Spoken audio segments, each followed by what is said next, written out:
Hey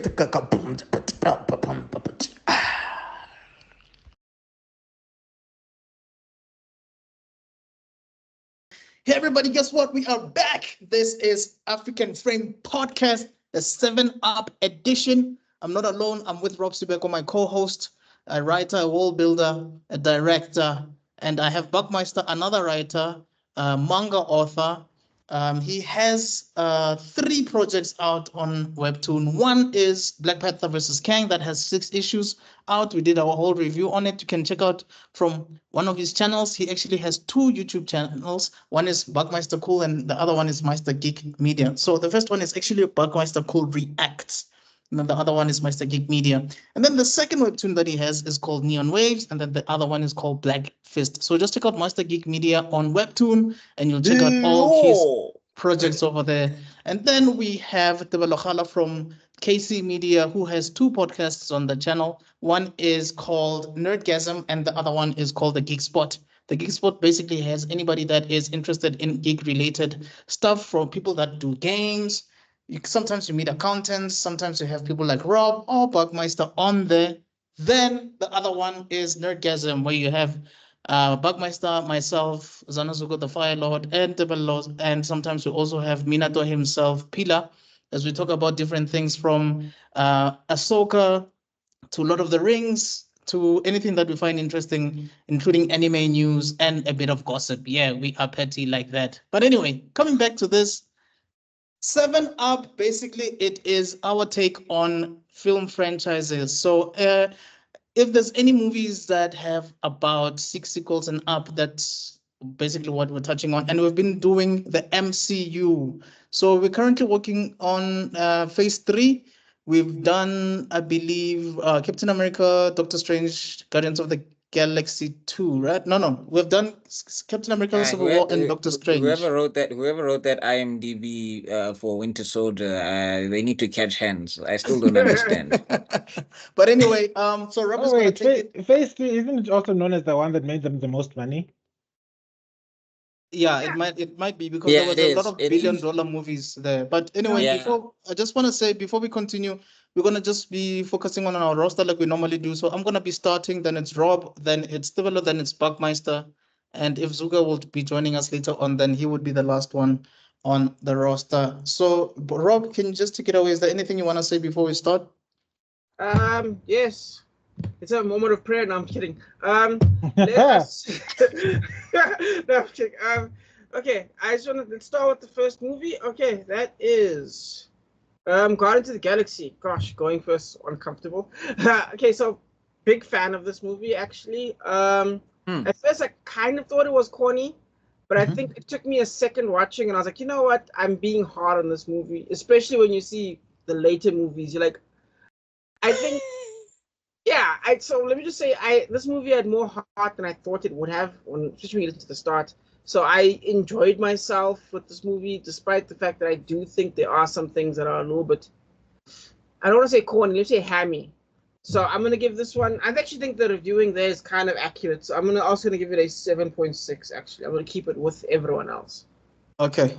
Oh, so it's me then. All right, cool. Guardians of the Galaxy 2 for me, I think it's the weakest in the trilogy. For me, the first one was really strong. I think I've mentioned this a couple of times to you guys. That is one of my favorite movies actually in the entire MCU. The second one for me felt like a sequel. You know how usually we feel about sequels? We like, it's not as strong as the first one. There are a lot of jokes. Drax is no longer the same Drax that we saw in the first one. He's just making a lot of jokes. We get introduced to Mantis, which is great. We also get introduced to Ego. Kurt Russell is forgettable at best as a villain. I mean, he's a likable guy, but I don't think he did anything that was so significant to the MCU. People hardly even talk about Ego as a villain. You know, that's how forgettable he was in here. But at least it gives us a history about who's this guy? Quill. Peter Quill. Yeah, it gives us something about Quill. And then for me, Rocket is I think he usually shines in all of these movies, in all honesty, and Groot. But yeah, it's a fun movie to watch, but it's easily forgettable by the time you finish watching it. That's what I honestly believe. But it has a strong intro. The intro is really good. I like it. So for me, I give this one a 6.5. I'm sorry. Ooh, that is ugly. Yeah. Ooh, it is not that Mortal Kombat. bad. Which is ironic because I also feel that was meh. No, Meh is a correct terminology because I'm thinking it's what are the things that stand out about this movie now that I'm trying to think about it? Uh-huh. Drax's jokes fall flat all the time. I'm Mary Poppins, yo. No, that's the third one. No, it's this No. No, one. this is the second Oh, one. it's this one. Oh, yeah, Yeah. it's this one. And Sorry, Mary sorry, Poppins, iconic yeah. lines here. sorry, Yeah. sorry. It's that one. It's I am Groot. I am Groot. I am Groot. No, you'll kill us all. Oh, I am Groot. Yes, I am Groot. Yes, I am Groot. No! Yeah, that was hilarious. Yeah, oh, you mean the fetching? Great dialogue Yes. right there, buddy. Mm-hmm. I told you, Vin Diesel is acting in this thing, guys. He's done more acting in this character than he does. I'm he did telling you. Oh yeah, Diesel something as gotta come King up here. Lear. I'm for it, guys. I was saying he's done more. Can you guys hear me? Yeah, it's him. It's not you. He's stuck in the time zone. Who me? Welcome to the danger zone. Can you hear me? You back? Yeah, we can hear you now. We can hear you Oh. now. I was saying Vin Diesel has done more acting here than he did in 90% of the Fast and the Furious movies. Oh, so now you are actually following what Buckmeister keeps saying about this guy. So you believe him now. Vin Diesel is. Oh no, Vin Diesel's performance in the Fast and the Furious franchise, you can see he's slowly getting less and less. I don't give an F. Slowly. From 4 until 10, he's the same guy. Yeah, he's playing a character. He's not supposed to change. Yeah, He's got a flat arc. That's the storyline. Really? No, but okay. No, actually, he has changed. Let me take that back. He Yeah. becomes more gravelly in the mouth. There we go. and only because it's actually frustrating because they can't admit to his feelings for The Rock. Oh, I my guess. goodness. Here we go. What? Maybe But if I've they said it bone, before, it The will Rock cure and Vin his. Diesel are the new Schwarzenegger and No, Stallone. I'm just saying, like, I'm telling you now, because the thing is with those movies, no, like he's like the worst version of Stallone. Like he's Stallone when Yeah. Stallone is bored. Because like this is the thing, at some point in those movies, I needed subtitles because it's like, Dom, what are you saying, bruh? And nobody Okay, can tell him anything because he's the producer. He pays. He pays. Hey, He pays like the all of director them. can't tell him I would open argue- your mouth. Yeah, I would argue Stallone's movies are deeper than pretty much all of Vin Diesel's, and I love the Riddick franchise. 100%. I mean, 100%. just Even the one he did with Wesley Snipes. What I never was it said called every again? movie, but Rambo is Yeah, fantastic. Is well, deep. not the first one. Oh, Yeah. you're talking about Demolition Man. Demolition Man Demolition is Man. not deep, but it But was it holds pretty up much today. accurate when it Holy comes to cow. technology. heck, even Judge Dredd had more. I am the law. Okay, ironically, that was probably him at his most, Vin Diesel, because he took over that whole script. Don't hide my face. Yeah. Here's Rob Schneider. Yeah. For Here's no a reason. one-liner for Dredd to say that even though Dredd is not a one-liner character. But anyway, sorry, Devilla, you were giving your score. Oh yeah. Upon much introspection, because I can't say. You see, the thing that I always ask myself is it a movie that I could go back and watch again? Mhm. And to be honest, there are many parts I would fast forward clean through. The Gamora and what's the name of the sister again? Nebula. Nebula fight It's nebulous. is well, he said it. The whole Mantis and Drag arc also meh. Those two have great chemistry, though. They Did you watch the do. Christmas special? No, I did not. But it took time to Hilarious. produce that chemistry, and I think it wasn't produced here as well as it should have Yes. been. There are parts where, 100%. remember when Rocket is like But- yelling at someone, and you're like, why are we yelling at each other right now? Did I miss an episode or something? Was there like some kind of like Marvel episode during Disney that I missed? Remember Right. the beginning? And you're like, the pacing is horrifying somewhere here. What's Yes. going Right. on? And then the whole it killed me to give your mother the cancer thing was rather the most dumbest thing I have ever heard in my entire life. My entire life. I mean, trust me, you've had so many kids. I think you'd have a sense of emotional intelligence. Emotional what? Intelligence is what they're trying to say. But Some emotional intelligence. Sorry, you cut EQ. out there. Anyway, wow, what's going on? Okay, let me try. Maybe let me shut up the video. Can you guys hear me now? I Yeah. can hear you, Is it but you're better now? frozen. Yeah, Yeah, I we can switched hear off you. my video feed because Yeah. hello? Well, anyway, yeah, we got you. Yeah. EQ for ego. Yeah, for ego is food, dumb as bricks. Then okay, I'm gonna give it a 6.8. okay. Okay. I can't That's bring not myself to give it a terrible. 7 because That's not it doesn't terrible. deserve 7. It's but not horrifying. It's watchable. Yeah. Daisy. What's the lowest thing I gave? I Yo, wonder. you say Guardians of the Galaxy 2 is at the same level as Dark World there, Mr. Extrudin? Yeah, it was Yeah, bad, man. makes sense. It was really, Yeah. really bad. Yeah, makes sense. It was bad. more bad, Yeah, bad. yeah. Look at this 6.5. I'm disgusted. Ouch. Incredible Hulk 1 is What's on my the lowest score? 5.5. No, same- that's not me. 5. Oh no, it's Buck. Will it? Oh, that's Ant-Man, yeah. Ant-Man. You have more 5.5s than anyone else, I'm sure. Yeah. I gave it a 5. Well, Yeah, it does got deserve two a 5. 5s here. Doctor Strange. Oh, yeah. Say less. The Thank thing you. about MCU movies, guys, is they don't age. Not all of them, but some of them don't age well. No, most of them. You have confusing some with most. Most of them age like like ice cream on a summer day. Aye. Fair enough. All right, anyway, I guess it's my turn. The Here we biggest problem with this movie is the plot.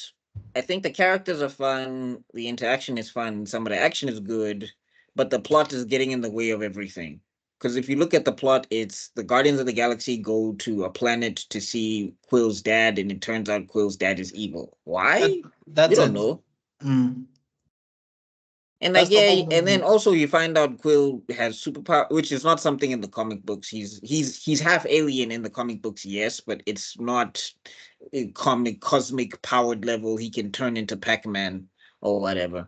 Um, yeah, but like some of the interactions, like the Yondu interaction where like Yondu dies in this one. Yeah, Yep. yeah, that was sad when Yondu puts the mask over Quill's face and then he just freezes in the outer space. That was kind of rough. And also Yondu where he was like, he was your father, but he wasn't your daddy. That was also kind of heartfelt. There's heart in this. Yeah. But yeah, the plot is not plotting. And also Drax being a joke is annoying, especially with what they did with him in the first one. It's just like it felt like Gunn got too much in his head about who was popular, and he decided that like because Batista has great comedic timing, we need to amp that up. And it was like that was not the move here. Yeah. Like maybe if you were trying to tell like a sad family narrative about toxic family or whatever, you could have had Drax be like the wise sage character because he's dealt with family turmoil, and in the comic books his daughter was missing for years or whatever and he couldn't find her or something like that. I don't remember the specifics. Guardians of the Galaxy fans, you'll correct me down below, but I know he had a thing with his daughter where he couldn't find her. So like maybe you could have Drax be like the armchair psychiatrist to Yeah. Peter Quill, and Right. like he can spit wise bars rather than just doing one-liners all the time. They could have done something like that's the other thing. Like the whole thing about Guardians of the Galaxy is found family. So maybe if finding Peter Quill's dad was a red flag for everybody and it was like tearing the team apart, that might have been a better narrative to tell than just we find my dad and I find out my dad poisoned my mom or something like that. Like I think the reason why the plot is not plotting is because the other characters don't interact with the plot. This might Right. as well have been better as a solo Peter Quill film but Peter Quill doesn't work outside of the Guardians. If Oh, you get that what kind I'm of sounds saying. like Fast and Furious, but okay. Damn. Yeah. I hear what you're saying, man. There's a good argument there. It does feel like this movie almost didn't want a bad guy because these characters are so lovable that almost didn't really want. I don't know, explain it, man. It's tricky. No, yeah, that's what I'm saying. Is that like introducing Ego? It only affected Quill. I think if it affected the team, it would have been a stronger movie. Because also, this is the movie that plays with the romance with Gamora, and Yeah. Gamora also has a toxic father. So if they maybe played that up and go like, and if Gamora came in and was just like, I know what a toxic dad is like. This is bad. And Quill's like, I've never seen this guy. I want to meet him and whatever. And you're just trying to take him away from me. You know, you play up that brattiness that Quill has. And then basically you have a whole thing where he has to be reminded that he's the team. And then you actually have a team battle. Like another thing is at the end, it's Quill versus his dad. And yeah, fine. But it's the Guardians of the Galaxy. You need team things. Maybe if he took the power cosmic and he touched everybody like they did in that wrong. If he passed the powers on to all of his teammates and then what's this? And then they all had a bit of power cosmic and they're all like jumping his dad. Maybe that would have been a funner movie to watch than this one. I just think This Yeah. was when Mentos and Zam. what's her name again? Nebula joined the team. Yeah, something like that. Because I think that's the thing is the movie it does well on the Guardians interactions, but the Guardians don't interact with the plot. And that's what I'm saying is like the plot is getting in the way of everything that's good about this movie. So I'll give it a 7. All right. Is this the lowest? Is this the lowest rated we've done so far? No. Nah, not a chance, dog. I ripped Ant-Man to shreds. No, I mean as a whole, as a collective. I guess. There's 2 5s over here that I'm even looking at. No. Yeah, it's know not. that all this talk about passing powers on cosmic powers on by touching each other reminds me of that or the forbidden scene nobody talks about in that Stephen Fry book. What is it? Stephen Fry, or what's his name? Stephen who? Yeah, it is Stephen Fry. No. Stephen Fry, isn't he that actor? Stephen King. Yeah, Stephen King. There you go. Yeah, that book. Which book? It. Book. Man's got 50. Oh, it. Yeah, there's a chapter that no one talks about. Ah, yes. I'll leave it to I you. don't want to know. I don't like my imagination is going into horrifying sectors, and I'm like, you know what? I'm still good. not as bad as what you think. I want you to understand that whatever you're imagining, it's worse. Yes. Oh, Thank God. you. Thank you. It's innocent compared to that. That's all I'm gonna say. Very In detail. Okay. Have you read the book, Rob? No. I mean, I've read other Stephen King novels, and I know his writing style, so I can imagine how much shock time and awe. Huh? Shock and awe. That's all I can say. You know, like shock. I rebuke he this. got one of the scariest dudes on the planet to play it in the first one, like Tim Curry. My God. I rebuke all of this. No, trust me, they didn't put that in the movie in any of the movies of the series. Because they couldn't. But they would have gone to jail. Yeah. That's all. Okay. That's all I could have said. Just to pretend. Just to pretend. Yeah. Ooh, God. King. Anyway, guys, on the next one, let's bring it home with Spider-Man Homecoming, starring Tom Holland, and it has Michael Keaton here as the Vulture. God, I hated this movie. Okay, yeah, we'll get there. Rob? Is it really Homecoming? Yes, it is. It's the first one, isn't it? Yes, that doesn't make sense. Because there was that homecoming dance in the first one. Yes, that one. Yeah, you're very correct. It's really Homecoming. It is Homecoming, darling. And then the second one is Far From Home, and then the last one is. But then, is that post-snap? No, it's pre-snap. It's pre-snap. Pre-snap. Homecoming is pre-Infinity War. And then Far From Home is post. But it's missing here, isn't it? What?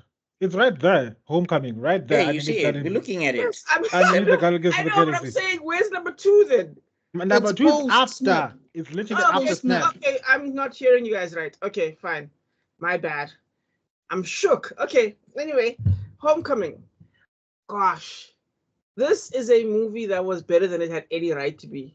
This movie was better than it had any right to be because I mean, okay, go on. Okay, let me defend this movie. Apparently, I'm going to be the Tom Holland defender today because I have a feeling you guys are going to go hard on Tom Holland. Number one. Tom Holland is the No, last Tom problem Holland is with not this the movie. issue. Well, okay, it's the movies though. Okay, number one.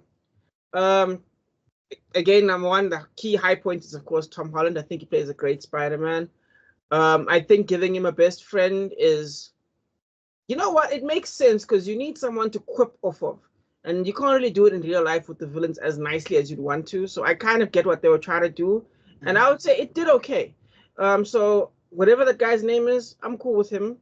Well, he's a riff on, like, yeah, this was controversial at the time with Miles Morales fans specifically, just to give you a bit of trivia, because Ned is literally, if you look up Genki from the Miles Morales comic books, him and Ned are 1-to-1.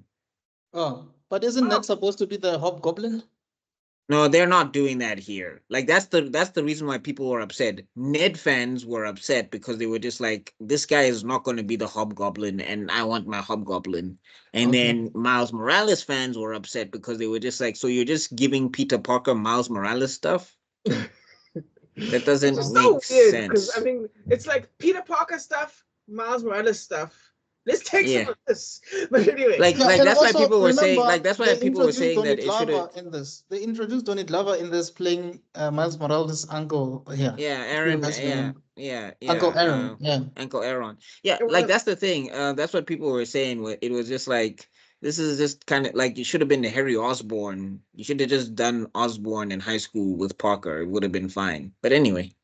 I mean, yeah. Also, it's so funny because that's not even one of the changes I thought about. For me, one of the changes was Mary Jane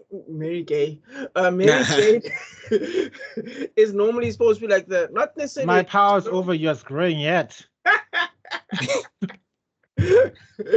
Join us in the rainbow side. Okay, but anyway, I'm done. It's not just the frogs.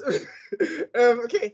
But yeah, Mary Jane is normally supposed to be the it girl. I think that's kind of like her thing. And then It's not Mary Jane. It's Michelle Jones. Yeah. No, not Okay, Michelle fine. Jones. Felicity Jones. I'm talking about, the friend. But okay, yeah. But anyway, yes. Yeah. It was an interesting new angle. I like the fact that they put a new girl in. I thought, okay, what a turnaround. But for me, what I really wanted over was Michael Keaton. I think for me, Tom Holland and Michael Keaton carried this movie really nicely. I like the fact that when he goes to the girl's house, there's Michael Keaton, and it's like, hot damn. That's honestly one of the best scenes. Like right now, people are going crazy over the Daredevil scene that just happened like last week or this week or whatever. Yeah, with Frank Castle.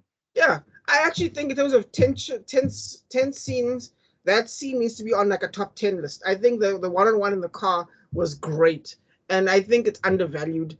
But I also understand the flaws in this movie. I understand that, I don't want to say flaws, I would say lack of ambition in this movie. Like, I think they went small on purpose, but I personally like it. So I'm going to give this an 8 out of 10. That's me. Okay, I think I've mentioned this a couple of times that I don't like any Spider-Man movies from the MCU. Well, apart from the last one. What's it called again? No Way No Way Home. Home? No Way Home. No Way I Home like- is kind of the clunkiest out of the three of them. That's fine. I like it Yeah, better. but that I day like comes- it better. I like it better than this two. For me, having grown up watching Spider-Man the animated series, Yeah. also like the old Spider-Man, na na na na na na na, and having watched like the Sam Raimi / Avi Arad era of the trilogy, and having watched Amazing Spider-Man, for me this feels way off for a Spider-Man movie. The directing is awesome. The cast is great. Michael Keaton, I'm sure wherever he is, he probably has like birds or something in his house because he's always followed by bird movies. He's either Batman or he's Birdman or he's the Vulture. Like, bro, like you probably don't even eat chicken anymore because like what's going on? What are you doing next? Pigeon Man from Hey Arnold? Anyway, this movie. Chicken attack. Chicken attack. He's gonna be in the live action movie. He's going to be in the live action of the. Oh, He's gonna be God. very anime. But anyway, The only thing that I really liked about this movie is I used to read comics where Iron Man and Peter interact. So when I saw that in this movie and Tony being a mentor to Mentor. yeah, to someone else was good because it reminded me of the comics that I used to read. But it doesn't really do anything for me, this movie, to be honest with you guys. I don't want to lie. It doesn't do anything for me. It does have cool moments, but I just felt like it's not the best Spider-Man movie I've ever watched out of all the Spider-Man movies or any other material I've ever watched or read. So Tom Holland is great. I liked him better in Civil War. I will continue to say this until my dying day. That was his best performance in Civil War. So 10 minutes. All right. but it is better than Guardians of the Galaxy 2. So I'll give it a 7.5. All righty. Shout out to Bukim Woodbine. Who's next? Said what? 7, right? 7.5. 7.5. All right, on you, Debza. No, it's you, Buck. Oh, must I go? No, It's no, you. It's you. Oh, okay. It's Buck, then Tibbs, then Zuko. no, okay. So I don't know what the order is. Is it? Just go, dog. I'll go That's after yeah, you. just Yeah, go. yeah, It's yeah. fine. Don't Fine. relax. I'll Take go. it easy. Okay. Relax. Okay. Well, anyway, I'm going to break a lot of hearts today, but I'm gonna say what I have to say. I don't like this movie Ah, at all. finally, someone who speaks English. Hello, sir. No. In Mars. Hello, Dr. Banner. No, it's look, Tom Holland's Spider-Man is more interesting in movies that aren't about him. Example, Infinity War, Captain America, Endgame, much more interesting than this movie. Oh God, this movie has so many moments I could just have fallen asleep through, which I have fallen asleep through. Do you know how much money it is for me to buy a movie ticket to go watch a movie and then fall asleep in certain parts of it? The whole dialogue when he's busy stuck in that room the whole night and he's talking to a damn computer. I was like, oh God, can you just move to the next chapter? Oh, I can't skip to the next chapter. Oh, God. So I felt, no. I'm sorry, this movie. And then again, for them people to have the audacity. I mean, already people were busy saying that, what's the name? Okay, there's so many Spider-Man movies out there. Uh-huh. Mm-hmm. There's the Amazing Spider-Man with Andrew Garfield there, he's in it. 1 and 2. Yeah, Mhm. 1 and 2. And then there's this one, the Tom Holland Hollandaise sauce. For them to have the audacity to say that this movie is better than the old Tobey Maguire first movie is the biggest heresy I've ever heard in my entire life. Who the hell said that? There are many people that are saying, no, this movie slapped. This is so awesome. This is like, what the hell? What rock were you hiding under? Anyway, so in order of the the other movies, and I won't lie. And this is here. I'm scraping the bottom of the barrel. I'd sooner watch Doctor Strange again because Dormammu have come to bargain is hilarious for me than watch Homecoming. So I have to be fair to my sensibility and give this a solid 5. Jeez. Wow. Yeah, Pass mark. I'll give it a 4.8, but Okay, you know that's what? it's African education pass mark. Oh. But the others down there that deserve the 4s and the 3s, so it doesn't deserve that. But it you won't catch me watching this again. I don't care how cute Zendaya is. I don't care if She's not. I don't care how hard. Zendaya is fine. Let's not do Whoa, that. I'm gonna Go need you to away. calm down. Let's bro. not do that, okay? Let's not- I mean, the movie from Syrup, but yeah. But anyway, Let's not- okay. Like I we said, don't I do don't. that here. There's no Zendaya slender here. You know what I mean? Also, If you want to see Zendaya, just watch any movie ever, and you've got enough of her. I'm tired of seeing Zendaya's face in She's everything. everywhere, no? Her and what's it, Pedro Pascal? They must Yeah, and Kevin break Hart. Yeah. 2 years, guys. Anyway, sorry to be. how? Okay, wait. Okay, before I continue, And also, I don't care how hot Tom Holland looks like when he takes off the Spider-Man gear in front of his best friend, and you can see his bare chest and everything. Look, I've seen enough eye candy. Uh, look, there's so many shirtless people in this MCU. There's Chris Hemsworth. There's Chris Chris Evans. Evans. There are so many delicious All gods. the Chris's All take the their shirt Chris's, off. all the It's Chris's in the take their shirt contract. off. You gotta get They're shirtless. contractually obliged. So he's Does the anyone cute. care about Pine though? Does anyone care about Pine's I Yeah, used to I care. do. Hey, Captain Shark. shirtless Pine? No one cares, dude. Oh, Hey, shirtless. No, here's the hey. thing. Shirtless Hey, Steve Pine. Trevor? Shirtless Pine bumped up. Was this the rating for Wonder Woman? I Yeah. can tell you that now. A That's lot of correct. women Well played, bro. paying Correct. attention. Yeah, you played. I will fight this one. He's the worst He's the worst Chris. You are. I Get agree with out of that. here. I agree with that. Of the three Chris's, he definitely is the worst. If I Worst in do, terms of what? What are we talking about? Looks? Whoa, okay. Yes. it looks, yeah, definitely. Chris, Yeah. Oh, hell no. Yeah, It's okay. Hemsworth, Pratt, what's his name? Wait, is Pratt Captain over America? Evans? Yes. Pratt over Chris. Evans. Kai. Wait, Pratt over Evans. Yes. Okay. Have you Oh my seen God. what movie was it? God damn it! I can't must believe I'm having this unlock- kind of conversation. Pause.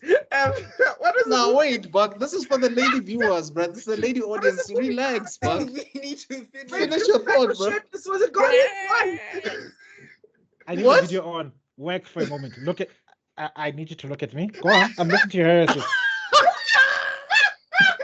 Was I it don't Jurassic care how the Park? bandwidth. It will suffer. I want to listen to this. Go on.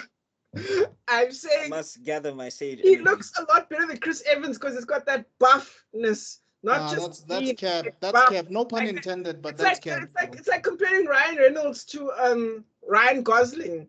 They both lean, but Reynolds has more buffness to his lean, which I think is a better look.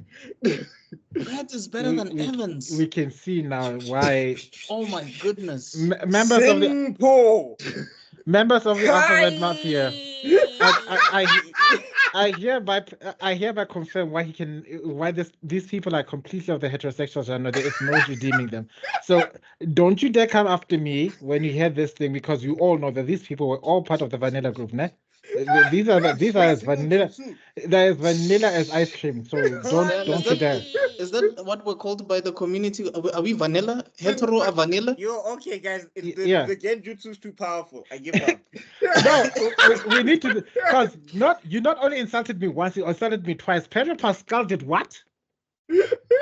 Nah, he's everywhere, man. He's I Pedro tried, Pascal guys. can appear everywhere dressed in absolutely nothing and it's still acceptable. That man is the original daddy.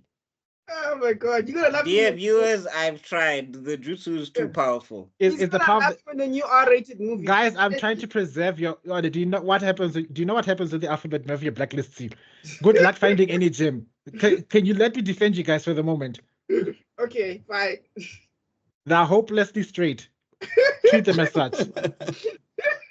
We all know Chris Evans. One more time. Chris Evans comes after Chris Hemsworth, and the unholy trinity is going to. It will have to be Chris Evans, Henry Cavill, and Chris Fire style. Hemsworth. Cartoon. You see that? Those are the trinity right there. So, thank you.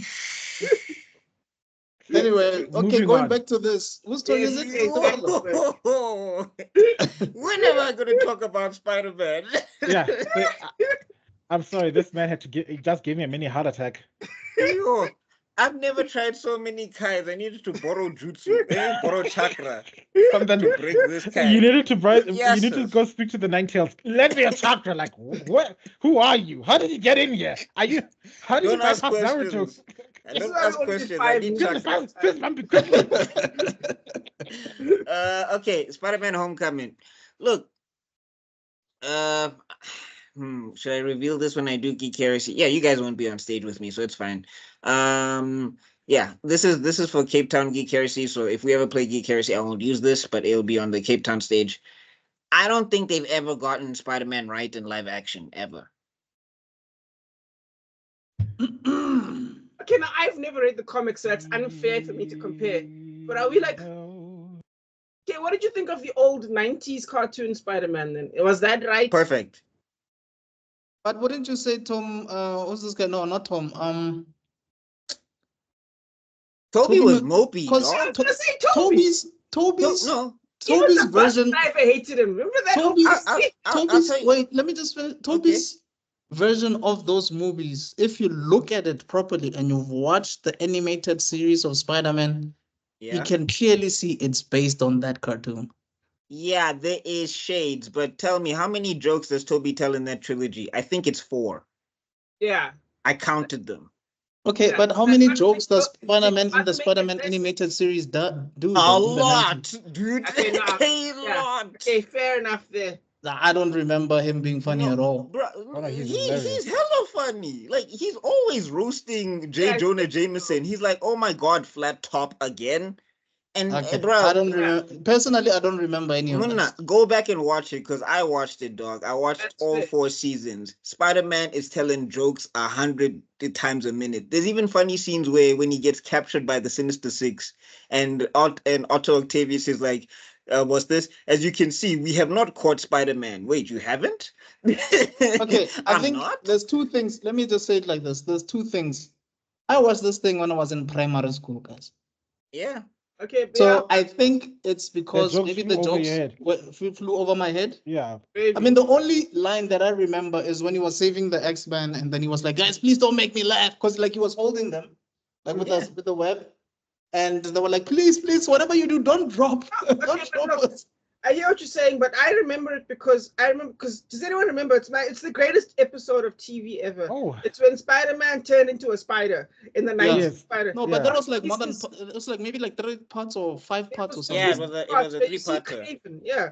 Yeah. But one of the reasons that made that so good was because it got serious, and you know what I mean. Because There's a lot of Yeah, but I'm moments like saying that. here's Even the Venom parts. but that's what I'm saying. Serious. The thing is that with the series, right? Yeah. When Spider-Man was Spider-Maning or whatever, like it wouldn't be that heavy, and then it would get heavy, if you Yeah. get what I'm saying. Like Okay. what the Raimi movies do is they pack everything traumatic that's happened to Spider-Man in one movie. Yeah, but that's And then it's just like there's no breathing room for him to just be Spider-Man. Like that's why I'm saying, like for me, that's why I said that the movies they never get it. Because Peter Parker, when he was at his prime, when they were actually Wait, hold writing the on. Didn't you character. say the same thing about Batman? No, I remember I said I enjoyed the Dark Knight trilogy. I mean, yeah, it's not crystallized perfect Batman, but it's the closest for me, in my opinion. Just But a quick anyway, question, Buck. What's your favorite Spider-Man live action movie? my favorite Spider-Man live action movie. I don't know. Spider-Man. No, I think Spider-Man 2 is overrated, honestly. Which one? Raimi Spider-Man 2.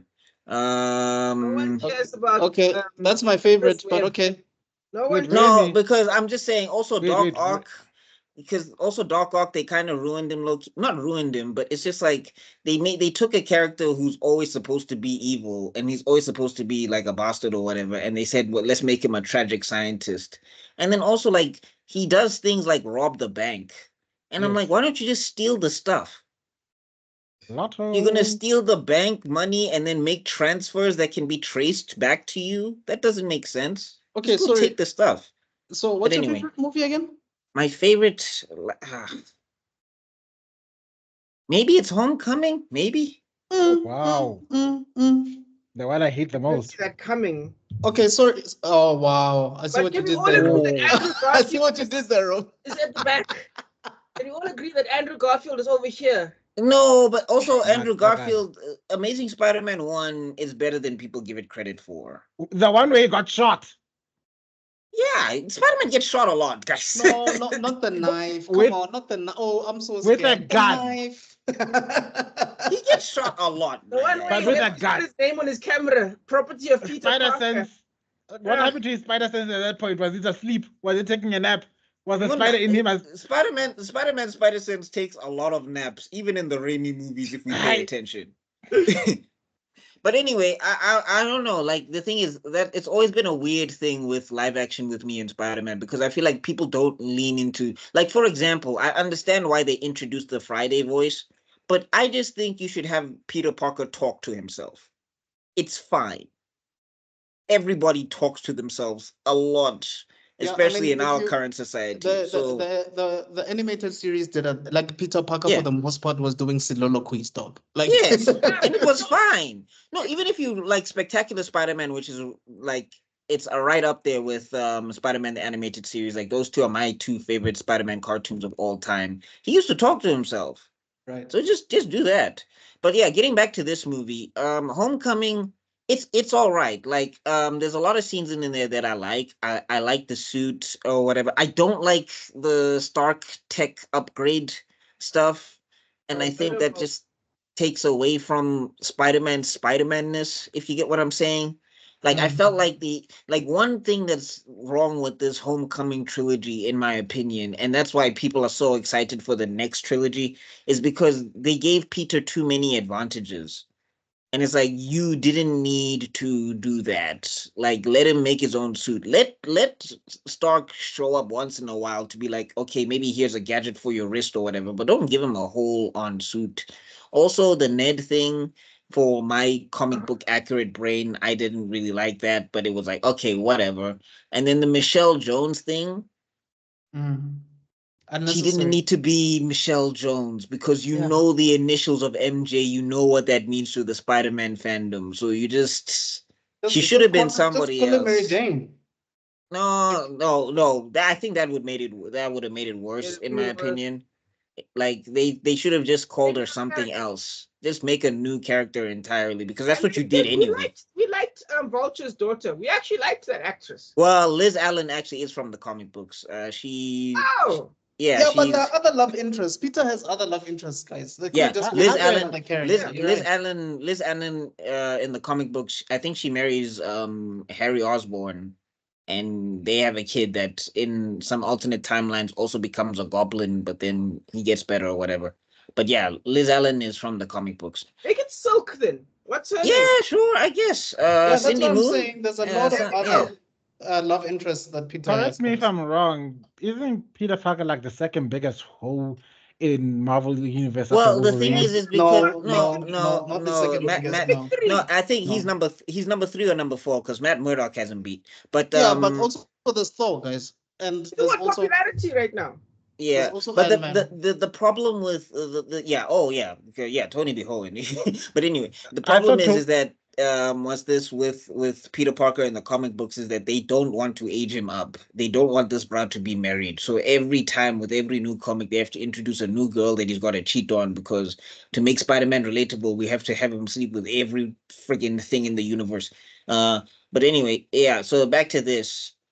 Look, I think part of my problem in this movie is that Parker, for one, he could have used a lot more comic book accuracy, because if Parker was Parker from the comic books, what he would have done is he would have kissed Liz Allen in the back of that seat and got himself thrown out the car to protect his identity. Like as soon as she started talking, he would have been like, "Oh, you look so beautiful tonight." She would have been like, "What?" He's like, "Come here." It's like, in front of my dad? And he's like, "Get out of here, you disrespectful." And then he's like, "Well, that relationship is over, but at least my secret identity is intact." Like, that's another thing I don't like about these movies, because I think it's an MCUification. They don't protect secret identities. And that's always been a problem to me. Yeah. Well, I'm just like, we know which movie to blame on that, don't we? yeah, but I'm also, saying that doesn't work for every I think I've also hero. mentioned this before, that it's this thing of actors having to show their faces in costume for the sake of toys, for the sake of selling the actor to us, the audience. They do that all the time. It's stupid. And also, I'm saying, like, it goes beyond that, because he's not even in the suit, and Parker is doing funny, things because if it's about selling merch, I think one of the most recent, or not so recent, late 2000s movie, a character, a very prominent actor portrayed a character without ever appearing on screen, and even to this day, people are still using his merchandise. You mean in one way or another? V for Vendetta? Exactly. Yeah, but that's V for Vendetta. It's not as commercially as successful it's not as Spider-Man. No, but I'm saying, here's the thing. Spider-Man sells Spider-Man. You don't need, like, that's the thing. We know Tom Holland is in the Mask 1, and I'm not even talking about that. I'm talking about the fact that Parker just lets his girl girlfriend out him in front of a supervillain, and he does nothing at all. Not even like a shut up or can I But talk to you later? just to correct you a bit there, Bug. Sometimes we know it's not Tom Holland under the mask. So that's the thing. You still need to No, convince the yeah, audience I'm that this is saying the no. person under the mask. Here's what you do. No, because they did a scene like that. Here's the thing. Again, I like this movie more than I don't like it. I think Tom Holland, he's the one actor that I think actually gets the balance when it comes to Parker. The writing kind of fails him a little bit, but in terms of an actor, he kind of gets the balance because the thing is, Toby had the mopey side of Parker down, where because Parker does get mopey in the comic books. It's not that he doesn't, but it's not 24/7. The guy does have jokes. And then Andrew Garfield had jokes all the time, which was a bit too much. And it was just like, you guys need to dial this back a little bit. Whereas Tom Holland, he's situated somewhere in the middle. But But with the weaker writing, I guess. yes, that's where the thing Right. fails him because but anyway, yeah, the action scenes in this are actually kind of fun. I do like when Parker has to go up against Vulture. Some of the CGI is a little bit crispy. I do like the boat scene where the guy's like, yeah, Spider-Man, and then when Spider-Man's failing, he's like, yeah, Iron Man.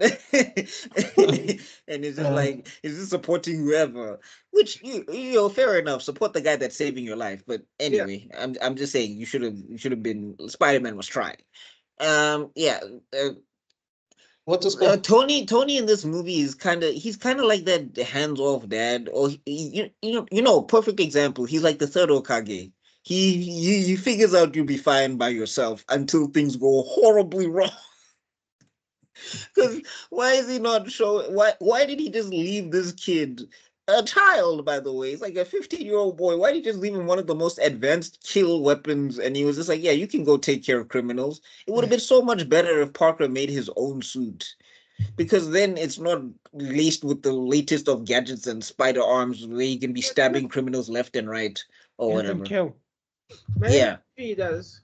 Yeah, yeah, the inclusion of Aaron Davis, I don't know. It's not that they've done anything with it since. And And also, this yeah, is probably the worst Flash we've gotten in any Spider-Man live action movie. yeah. I don't like this Flash. I think they should have stuck with traditional Flash. Them making them like that's another thing where people keep wanting to remix the source material, and just as a comic book fan, Did they I do not even like read the it. source material? He's not intimidating at all. No. I mean, I get what they were trying to do. It's like, oh, this is the modern era. There's no such thing as bullies. But I'm like, yes, there is. Like he's like a cyber It didn't. bully or what? Yeah, I'm saying it didn't change. Like this. Here's the thing, right? It's just that bullying stopped being cool, but it didn't mean it disappeared. Yeah, it didn't. I agree with that one. Yeah, so I mean, look, all in all, Michael Keaton's Vulture is awesome. His motivation as a villain totally makes sense because, yeah, but I mean, again, it would be nice if you were connected to Spider-Man instead of you're a villain because Tony Stark did something. God damn it, Tony. He stole my Um, tender. He stole my yes, tender. Yeah, and also it's I like didn't like how what they people did, and are. I didn't like what they did with Shocker because they split Shocker into two characters, and it's just like guys, I understand that you don't want too many people in the movie, but just don't make them Shocker. Don't call them Shocker. Call them something else and have Shocker come later. But also, like, they basically, like, people now complaining about how Captain America is basically like Hulk 2.0, but these Spider-Man movies are like mini Iron Man movies because it's all Iron Man related to some degree. But nobody's No, complaining about those. Either muscle or except the technology. last one. Except the last one. But Oh I'm no, saying no, even the last one. no, he's Pay not. attention. The reason why he messed everything up is because they got his identity. They found out his secret identity, and that was because of. Oh, because of okay. Yeah, all right. Which Like even anyway, that's when we get to Far From Home because I think this one is better than Far From Home, I'm honestly. going to tear it a new one soon. Don't get me going. I think can't this wait one is to get better to that one. from like Far From Home. cheaper. I'm gonna stick with the 7.4. I think the 7.4 is fine. All right. Let's And keep one thing going. I think also with this movie, just my last note, is that Parker does something that would just never fly, and I don't understand how it did. So it's two things. One, him revealing that Aunt May knows. I'm just like, so your spider sense just didn't work. Okay, sharp. Another thing is that because that's the other thing, the MCU make that huge reveal and then they just do nothing with it, which is criminal. And then another one is like when he decides to skip school and he's like, I'm past school. Parker would never. He'd be And this is your panicking. favorite out of all of them? Yeah, the other ones are too. And The other ones are it's not good. too. The other one, like, okay, just note. Amazing Spider-Man. They don't get the balance right. I think the closest one with Amazing Spider-Man 1, they come close, but outside of that, they don't really get the balance right because Parker is he's not taking enough stuff seriously, and also he's just letting a lot of things happen that Spider-Man would not let happen. And then also there's just too much going on, especially in the second Amazing Spider-Man. But when I get to the Raimi movies, dog, they're just too earnest, and no, earnest is not the word because earnesty is fine. I just think they're too mopey and melodramatic. Like there's too many. Like for example, the chemistry between MJ and Parker, it's not there for a lot of those movies. It's just, and That's also fine. MJ is probably one of her worst versions that she's been in those movies specifically because she's literally just a scream queen, which not accurate to the comics because hey, MJ got active, MJ shot people, but yeah, I think this one has it retains the most fun and Spider-Man makes the most jokes that he makes here. But again, like I said, I don't feel like they've ever gotten it right and I Alright. think they still have a ways to go. Well, But anyway, Right. Ragnarok. Alright, let's keep it The- going. you, Let's you know keep what I it find going. ironic? It's the youngest person of the group who has the least interest, who likes the youngest version of the Spider-Man. Which kind of tracks? Yeah. All right. So we're gonna be doing Thor Ragnarok. Rob, it's your turn. Yeah, we took All her out right. here. Whew, okay, let's have a look here. Thor Merendo Roku. This movie was when it first came out, it was a breath of fresh air. Just definitely a new idea, a new look at Marvel, and I now hate it because of that. Because it took the thing that we all started to hate, which was the Joss Whedon jokes, took it to a whole other level of comedy. But now it's oh god, I can't even explain what it's doing right now.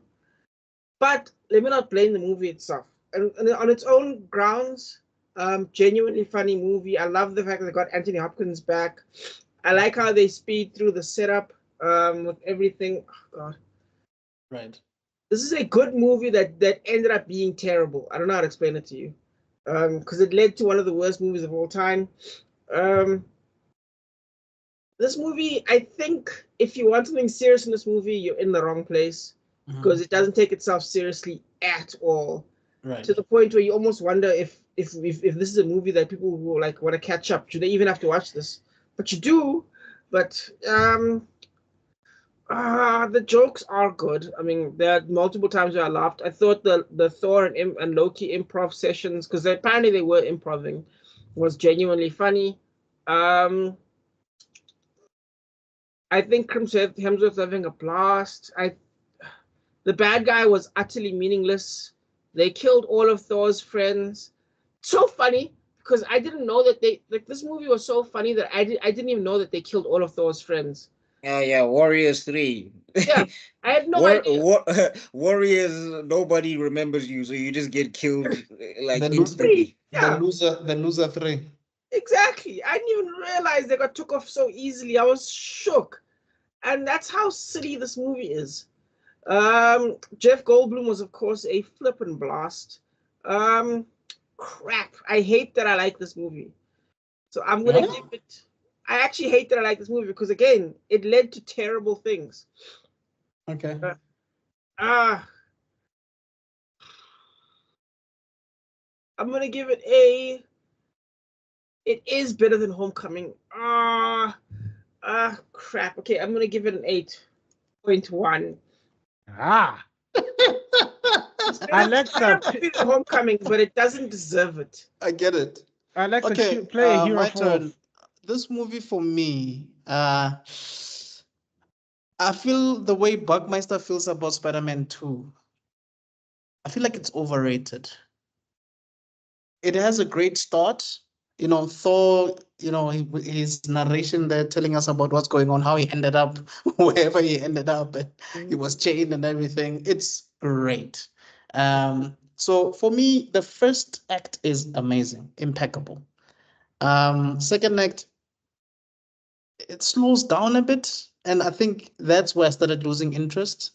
Third act initially is also dragging, but then it gets a bit interesting at the end. In terms of Thor's character progression here, I think this is where he took the most L's because bye-bye Asgard. But since with Hela for me and Carl Urban, that's what really threw me off this movie. That was so unnecessary for the most part. Like I felt like that was just wasted acting ever. Like you're taking some two Hollywood heavyweights and you're just giving them nothing, right? Look, who's this guy? Loki. Tom Hiddleston. He delivers every single time. Mark Ruffalo, probably his last performance as the Hulk, doing something significant, was amazing. So as Hulk and Banner, I enjoyed him. Like Jeff Goldblum was impeccable as always. I also felt like there was a bit of Planet Hulk in this movie. Like they really stole some Planet Hulk It moments. was a mugging. It wasn't stealing. This was a robbery. this was guns to the forehead. 100%. 100%. So I do like it a lot. It's just that I really, really was thrown off by Hela and Carl Urban's scenes. I feel like they were just dragging. It's like Taika Waititi didn't know what to do with these characters until the last part of the movie, and it was like, let me just try to see what I can do with them, and it just didn't work for me. So because of that, I have to take it down a notch. So I'll give it a 8.5. God damn. Wow. Okay. I mean, Then that's on also you. like the theme song in this movie kind of reminds me of the Wonder Woman one. All of Asgard is waiting for you. Not the Okay. whole. Yeah, immigrant song. Yes, beautiful. Oh, you're going to hate me today, Shane. Who's gonna hate you? Nobody's gonna hate you. Shane, you all think you're going to be on my periods or something because boy, did I hate this movie as well. Ooh, if there's one thing that grinds my gears to the 11th point is when they take a formerly powerful character and then give him a disgraceful ending. That's why I can never forgive Thousand Year Blood Walk, and it's especially why I cannot forgive this movie. Odin deserved a better death. True. Yeah. Unforgivable. And I can never move away from that. Yeah, I mean, he ushered in the whole getting dusted because I'll wait for my turn because I got things to say. I get you want to create a sense of urgency where the former power play that centered the whole universe in terms of Asgard is taken out. Then give him a more fitting death. Fair enough. For heaven's sake, that's Odin. He's the All-Father. He had so much power. Yeah, but it also seems like Waititi just wanted to get rid of him so that he doesn't have to confront the issues like the secret he kept from his sons. Yeah, like whoops, bye. Control delete. It's that whole thing of like storytelling 101. In a horror movie, if an airplane crashes, you have to kill the pilot. Or if a bus crashes, you have to kill the bus driver. Because then you must be worried that who's in charge. So the first thing you do is you kill the person in charge. And that's what they did with Thingamajiggy's father. Yeah. You kill Johnny Cage, you kill Cyclops. Yeah. Oh God. And so that already X my guess. I mean, I'll quote and then enter the nonsense scene where he ends up in the devil's anus, where you've got the collector who's the brother of the games he's not the collector. The collector is the other insane one. That's Benicio del Toro. Yeah, that's his brother. What was this guy's name again? Games Master or something like that, right? Yeah. Something like that, yeah. Then we are introduced to this mini arc. So it's basically like two stories squeezed into one, then made a horrible, ugly looking thing. We've got I know you leather fans are the biggest Hella fans right there, but this portrayal, Kate Blanchett, I love her. I she's one of the few people who might probably would have turned me straight somehow. And Yeah, even then, I completely understand. I completely understand. even And then, this performance, this Hella representation, and then yes, you're right. When I saw that the destroyer was there, I was like, where is Amora? Because it's always enchantress, it's always the enchantress and the tortoise and his scourge. Like Amora and Scourge, they're always together. Now they're just like, no, we'll take this one, but then we'll delete this other one. so this is not just the Avengers Earth's Mightiest Heroes. Earth's Mightiest Heroes reference, right? It also happens in the comics. I haven't read more of a- enough Thor, but I do. I do remember them teaming up in the. I do remember them teaming up in the comic books, but I haven't read enough Thor. I actually need to catch up on my Thor because I started. Okay.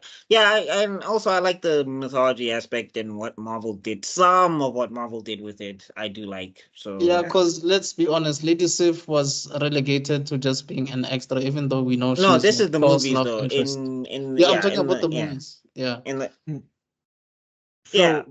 yeah, okay. Look, yeah, like I said, I'm not going to be popular with my decision, but this also gets a 5.5. I will never watch this movie again. Ever. Okay. So what's your score? 5.5. Jesus. Okay. Bro, what is the movie? Even the ending. It ends with this big ship looking over the refugees, and then Thanos arrives, and then it's just like the end. Whew, hey. okay, Anyway, my my blood boils. turn. Here we go. All right, this movie. Rob, the 5.5 needs to be on my side. Oh, sorry. You might not need to move it, but we'll see. Find out in the next moment. Find out the answers to these questions right now. So yeah, okay. This movie, first off, taking something like Ragnarok, which was like a big storyline in the comic books where it was epic proportions and everybody was dying, it was horrible, and I think it ends with, I have to reread it, but I think it ends with Thor slaughtering like the elder gods or something like that to try and prevent the cycle. I forget, but I know it was like a huge epic. And slapping it onto this movie is just, it's the start of when the MCU takes titles and then decides that, yeah, we're just going to use the title. It's not going to mean It's anything. clickbait. It's not. It's not no, going to mean anything let's be honest. story. No, it's not the No, I case. mean They've Civil done it War. before. Yeah. Not even Civil War. Civil War is the second culprit. The first culprit is Avengers 2, Age of Ultron. Yeah, fair enough. Here's the they thing. started. I'm going to argue against both of that because for Okay. one, Civil War, it at least honors the spirit of Civil War. For two, here with Age of Ultron, Ultron was in it. Ragnarok was not in this movie. Fair enough. Because Ragnarok is supposed to be the end of Asgard and the end of the gods and everything in epic proportions and whatever. Asgard only ended because people couldn't beat Hela like that, and also it didn't make sense that Hela was so overpowered to the point where she was overpowering Thor. It didn't. I didn't understand. I'm like, I get it. Okay, She's actually the villain that actually won before Thanos. yeah, and then he had to summoning jutsu Surtur. Like that's what I'm saying. Like Thor in the comic books, he's able to box with these people. I don't understand why they had to nerf him so much. It's weird. Yeah, there's too many jokes in this thing for something that is so serious, because remember, we're talking about the end of Asgard. It's supposed to be the end of everything as we know it, and we only feel the ending of this movie for real in Infinity War. We don't feel it here. Yeah, in the beginning of Infinity War, that's true. No, not even in the beginning. I'm talking about when Thor talks about, I've lost everything I've ever loved. That's the only time they acknowledge what happened in Ragnarok. And I think that's an indictment of the movie. People tried to say Planet Hulk was in here. No, it wasn't. I mean, What? it was a nice fight, I guess, against thingy. Wait, what do you mean? Valkyrie What do you is- mean it wasn't?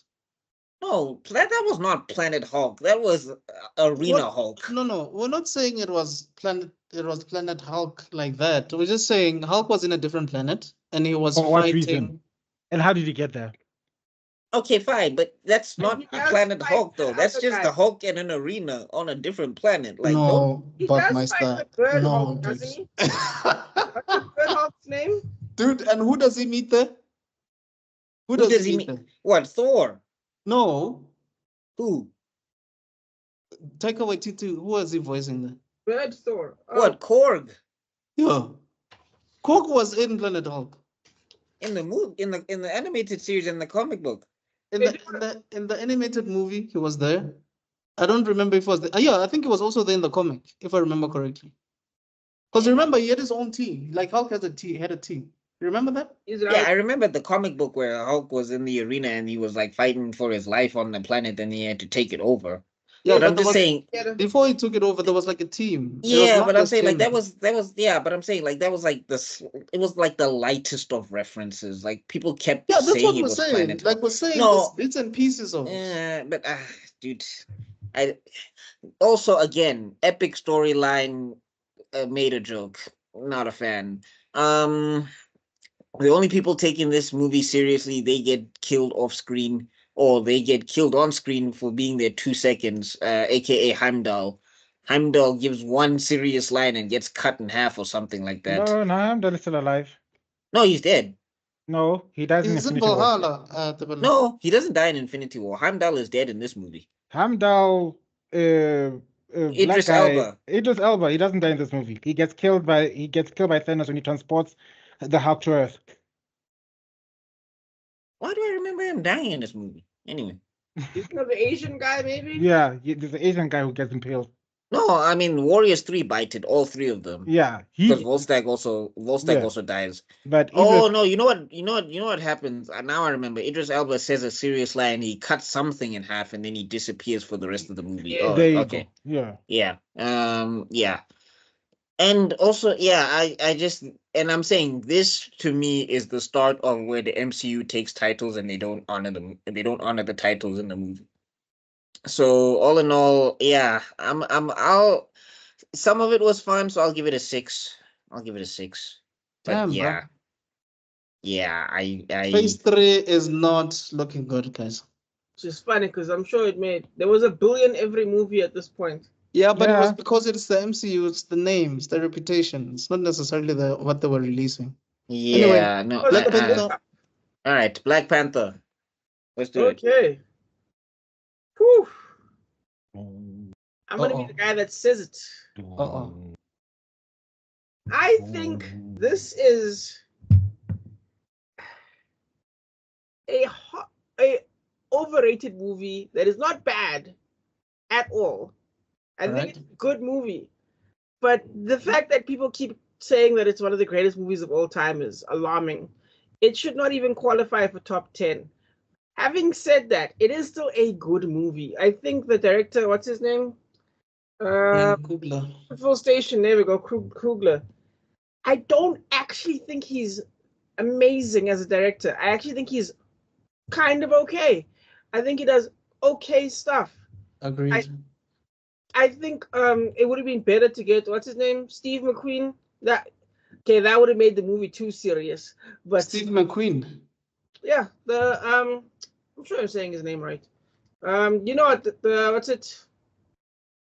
The Butler? No, 12 Years a Slave. That director. Oh, we spoke about this before, yeah. Because Yeah. last Steve McQueen I'm thinking about is The Great Escape, the one Yes. Bruce Lee's apprentice. Yeah. That's the guy I'm thinking about.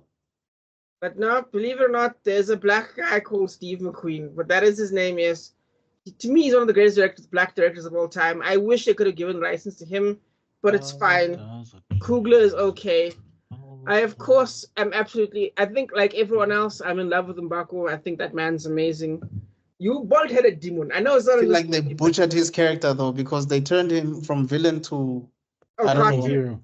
Yeah. I didn't even know he No, and then they butchered that even further because Wakanda Forever he does nothing. But anyway. Yeah, and also like Daniel Kaluuya's character from becoming like a loyal, trusted right-hand man of T'Challa to like a traitor. Like what the hell? Unforgivable, but still, yeah, I know. Yeah, it was Hollywood. Yeah. Anyway. All the stars are close. And I of course love the fact that the language of Wakanda is of course ex-Hosa. I love that. Even though it was so funny listening to them talk because you're like, what all right, Rob, But for anyway, the public, please quickly for the public, please tell the audience what a necklace is in cross. Gosh. Oh. I'm not sure the exact word. Why? The way my friend went to almost punched the movie screen when she had fucking necklace. What did they say? Oh, yeah. Oh yeah, Vala necklace. See, necklace. And it was like, hey, yo, you guys, no, she like, why did you like, you should have gone all the way. You shouldn't have gone halfway. Like, rather you should have just had her said, get the necklace in a African accent. Do you know what's funny? But anyway, it's called Klinglish, guys. It happens. And even in Cape Town, they'll be like that Klinglish. Yes. English and it's class. no, yeah, I mean, yeah, closer. Yeah, I mean, there's things where I hear my aunt and she'd be like, yeah, jump, sis, jump, and I'm like, oh. Okay. Yeah, you're like, okay, whatever. You guys know that Rob is Tosa, right? Yeah, he knows. That's why he asked. Yeah. Yeah. So, but anyway, point is, this movie felt derivative, but I did enjoy the pacing. I enjoyed the set pieces, but again, it's a very derivative movie. Like, it's like this man was not trying to win an originality award or trying to like shock us with this movie. I think he was trying to like, I don't know what do you guys know what bunting is? The diet? No, it's a baseball term. Yeah, Oh yeah, was bunt thinking the about. ball. Yeah. I feel like that's what they're trying to do with this movie, and I feel like the actors were so damn good that it made it look better than it actually was. So I'm gonna give this movie. Again, don't hate this movie. By the way, that's what I'm gonna say it again. I don't hate this movie, so I'm gonna give it a. Is it better than Guardians of the Galaxy? I'm gonna give it a 7.6 as well. I'm gonna say it's just as good as Guardians of the Galaxy. Well, it got a 7.3 on IMDb. Yeah. I still maintain my stance that the best T'Challa that we ever got was T'Challa in Civil War. Unfortunately, every iteration of him afterwards was not as good. And even his physique, he looked slimmer than Civil War. But I do understand that, he was sick at the time. I think he still looked good, though. Yeah. No, he looked good. He just didn't look as great as he did in Civil War. I think in Civil War, the Russo brothers were like, we have to make this nigga look. We have to make this man look gangster. Like they have to make him look like. And then I think Coogler was trying to humanize him. So I think that was. No, here's the problem. I'll when it's my turn. Sorry. Oh, okay. All right. I liked the movie for what it is and the impact that it had. I mean, it's still one of the most successful black superhero movies ever made, if we're being completely honest. I think it's the most successful. I was about to say it like one of. Like 1.7 billion, right? It was a 1.3. Oh, yeah, I mean, from a numbers perspective, yes, but from I'm talking about like cultural prominence and all of that. Let's not forget Blade and what Blade did. No, Blade saved Yeah, the I'm saying it's not to say let's forget Blade or whatever. It's just that did Blade spawn a Kizazimoto? Did Blade spawn a Comic-Con Africa? Stuff. I get what you guys are saying, but I'm just saying that it's a good question to ask because without Blade, there wouldn't be an MCU in the first place. Yeah, because that's what I'm trying to say. That even though it might not have had the same impact as Black Panther, Blade is still very much significant. Well, Marvel doesn't treat. Well, to be fair, Marvel doesn't treat Black Panther 1 that way either. So there's we should have seen it coming. The way they treated Blade, we should have seen what was happening with Black Panther. Like actually. Yeah, but anyway, going back to this, it's a movie that I think you probably should show kids. At this, it's kind of like it's kind of like, and I know Buckmeister is probably gonna chime in. Please don't, Buck, because I'm not saying what you think I'm saying. Maybe let me finish my point before you jump. Van Being Kai. attacked, he hasn't It's said a kind of word. it's kind of like how like how almost every kid has to watch The Lion King. Not really has to, but like parents like showing their kids Lion King. Okay. I feel like the original, yeah. the original. I feel like parents need to show their kids Black Panther, but it does not have the same weight as The Lion King. It won't have the same impact, but for the sake of showing positive, great Black people, in a land where there's technology, they can do stuff for themselves. There was no colonization, stuff like that. It is significant in that regard. You know what I mean? But I'm not saying it's Lion King light, even though there are some moments that seem that way. Fake Lion King, right? Right. But apart from that, yeah, it feels like Charles and Professor Xavier moments a lot, was especially with him and Killmonger. So and those are the things, you guys know that I like X-Men a lot, especially when it comes to that psychological banter between the two. But the VFX stuff at the end didn't really work, and I know that they couldn't meet the deadlines, those guys, because they're always under pressure for no reason at all. So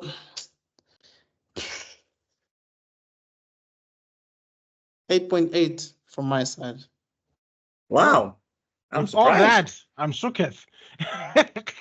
Holy cow! So you want guys? It's important, so it gets extra points. Alright, fair enough. Yeah, no, it's really important. Like A lot of people got opportunities that they wouldn't have, and that had nothing to do with the MCU. Like, for example, Afro Geek Fest, I wouldn't have met any of those people if this movie didn't happen and then led to a Comic-Con Africa. Yeah. Well, I mean, like Black Panther in general, T'Challa specifically, because like the whole thing was brewing ever since they cast him in Civil War. But I think this just crystallized it because that's the year that we had Comic-Con Africa. Comic-Con was not thinking about this continent at all until. All right. fair enough. Debza, your turn. Okay. Funny enough, this is one of the few movies I actually can and do rewatch. Why? Hmm? Why? The action sequences are quite amusing, especially in the 80 parts. Funny enough, my favorite action sequence, you'd think that would be like when it's T'Challa fighting against his brother, his half brother, or his Cousin.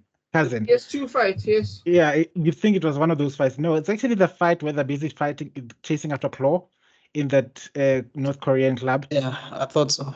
Mm-hmm. That wig toss every time. Gets me going.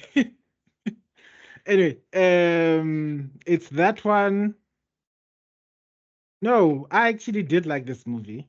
He had a few reasons. One, yeah, it's like Mr. Extreme said, that it is culturally significant. But I do see Rob's intonation. This can't be the standard of the best movie of all time. It cannot be. And we should not, and it's not fair to put it on that pedestal. I think that's my biggest gripe. It does not deserve to be there. It deserves to be one of our movies. It's like it's like Coming to America is better than this movie. Fair enough. Fair enough. Yeah. And even though Coming to America is culturally insulting in so many ways, it does not represent Africa at all in almost anything. Yes. And I know number two, those accents were struggling. Even this one, let's not go into the accents. Look, they tried. No, I'm saying here there was an attempt. I saw clips from what's this Coming to America 2, and it's just like, guys. You mean Coming to America, right? Yeah, that one. I was like, I was like, you needed the code. Like, hey, get Dr. Kanye on the phone. I knew this was bad when they even butchered Wesley Snipes' actual good Nigerian accent. I was like, God. this guy has a good Nigerian accent. Why are you guys making it worse than it actually is supposed to be? No. Why are you guys making it worse? If this guy can actually do a good job of an Nigerian accent, I don't get it. Mm. Why are Yeah, you but guys anyway, making it sorry, horrible? Debza. Go ahead. Also, look, I like the storyline, and let's not get. You guys say you like Mbaku. I was in love. We know. Like We know. when I saw my great gorilla sitting on the throne, and I was like, my lord, can you use me as your blanket? I've said it before. I'll say it again. You look cold on the throne, great gorilla. Don't worry, you already have kids. I'll be your concubine. It's okay. It's okay. Take me right now. Jesus. Jesus Christ. What? Also, when Nothing at all. I go on about Henry Cavill, you all like care about it. Now when I go on about Vincent Duke, you're having issues of. No, you're we acting like feel the same. We feel the same. You know, I feel like it also really took Winston Duke's Acting career, reputation. Yeah, his career up a notch. Where For was sure. he before that? Because I've never heard of him. I don't I was know. like, woo. I mean, he's Where was- originally from Trinidad and Tobago, so I don't know if he was already doing stuff that side or if he was doing stuff in America already. I have no idea. Like, where is this man hiding my entire life? I was playing that song. Yeah, ironically, that song, Rihanna, same part of the world. Where have you been all my life? That's what I was seeing when I saw him back with like, Anyway, thirst contained. Yeah, I'm not. I may be in heat, but who knows? Yeah, no, I Develo wanted to say Mefa, but it's fine. Yes. With that being said, there are a few nitpicks here and there. I don't care how hard. I don't care what you think. The Black Panther I know would have killed Claw right there in front of everyone with the cameras and everybody watching. Yeah. In a heartbeat, he's got diplomatic immunity. What is the West going to say? What? Also, he did do that in the comic book. Yeah. When Claw attacked him in public, T'Challa was just like, yeah, I'm going to take this vibranium dagger, I'm going to stab it in the heart, and I'm going to dismember you to pieces. And everybody went, he murdered that guy. And T'Challa was like, and? Claw didn't really feel like a villain in any of these movies. Ultron and Black Panther. He just felt like some dealer guy. Yeah. He was a funny side character. He felt like some disgruntled Afrikaner who wanted to become a refugee of a certain country. Oh, wow. Oh, wow. That being said, I think I liked the performance of the Queen in this movie more than the next one. Haven't I given everything to the But because in this scene you feel her pain when she says, "My son was murdered in ritual combat," and then the knockback was, "Were the odds fair?" Yes, then it was less of a murder than more of a loss. Like you feel for a few seconds the pain. Wow. Well, that being said, I'm gonna give this a 9. No, I can't give it higher than Avengers 1. No, it's 8.9. I think it's my second favorite. Holy cow. Yeah. Wow, really? I can't think of any other one that I like more. It's a feel-good movie. In the entire MCU? No. Oh, okay. No. And Endgame has to be higher. So thank you. We'll give this an 8.5. And Endgame also has problems, though. It does. Let's be real. It does. No, it does. All of them have problems, bro. There is no perfect movie. It's gonna be the best for me. Okay, I guess my turn. Oof. So this is a mixed bag for me. Guys, prepare your popcorn. Whoever's watching, prepare your popcorn. Pause this. Gonna pause. Go take get a yourself. pee. In fact, I'm gonna go get myself a drink right now. So excuse me. Fire style. Great fire annihilation. Okay. Yeah, this one is a bit of a mixed bag. So this movie becomes worse every year to me the longer T'Challa stays dead. Jesus. Because this movie is it's ironically it's becoming the roadblock to getting the character back on screen, which sucks. Wow. but I'm gonna rate it according to my first time experience with it. So this one is kind of a special. It was kind of a special deal at the time because Black Panther fans in the Black Panther community, we were asking for this movie for years. We actually wanted this movie before Guardians of the Galaxy because everybody was trying to be like, because people were trying to say he's a hard character to write for. This is hard to adapt, but they were like, oh, you can make a talking tree and a raccoon work, but African King is a problem. Yeah. Right. So when it actually happened, yes, when he was cast, it was a big deal for me. I was super excited. I got my family. I made it a family outing. I was even on the other side of Pretoria at the time, and I had to rush back to Midrand to get my sister and my brother and take us to the theater to go watch it. And it was a hell of an experience, dog. Like it was one of the best theater experiences I've ever had in my life. Wow. Yeah, because Yeah. the cinemas were, let's be honest, the cinemas were full. And they were No, full for a long. cinema was full. People came dressed in traditional attire. I They felt that didn't the even best. have pop. They didn't even have popcorn in the theater, guys. Somebody was eating pop in the theater, guys. Yeah, let's go. That's how, yeah, Papa Liskop. That's how black this movie was. And That's like it hilarious. was so black that like when you got to the stand, they didn't even ask you what you were here for. They just gave you your Black Panther ticket. Yeah, because there's also let's not forget that one of my favorite lines is like these two Gracie Jones looking chicks at the door. One of my favorite lines like respect the lady. Yo, guys, I don't want to lie to you. When we went to watch this movie at the theater, sorry, Buck, I'll be quick. That's what We were on the queue for an hour just to hand our tickets to get in. For an hour, bro. That's how long that queue was.